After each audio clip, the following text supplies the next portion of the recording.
енді біреуі де бәрі сол жақта. Сондықтан да еще адам деген жетуші еді.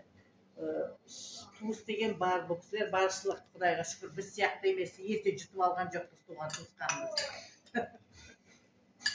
Рас, жалмауытпыз, иә? Сондықтан да аман болайық, қалғанымыз аман болайық, арамызда осындай сыйластық болсын, әрқашанда той-думанда кездесейік, жақсылықпен кездесейік, деніміз сау болсын, отанымыз тыныш болсын, балаларымыз аман болсын, немерелеріміз аман болсын. Осының бәрі балаларымыздың арқасында. Мен ақсалаңдап жүріп не істеймін? Қайрат не істейді тоже, ер адам. Бәрі салмақ әйел адамға түседі. Сондықтан да бәрін организовать ететін, бәрін енді әйел адам ғой, былай қарасаң енді. Еркек адам көмекші, тірекші просто енді. Сондықтан да сол аман болайық сол.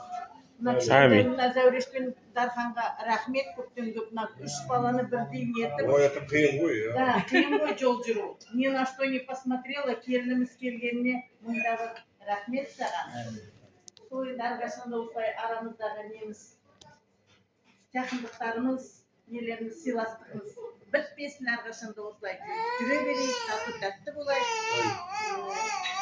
Тойымызды бөлісейік, әрқашанда бәрінен бірге.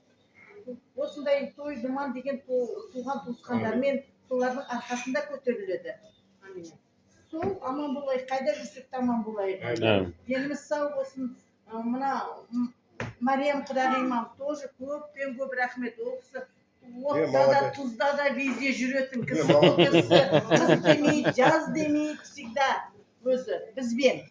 Біздің бір неміз десе жүгіріп келеді, сол құдағи келем бітті. Бірінші хабарды осы кісілерге бергенде құдағи айтыпты, мен барам құданың несіне, туған күніне деп.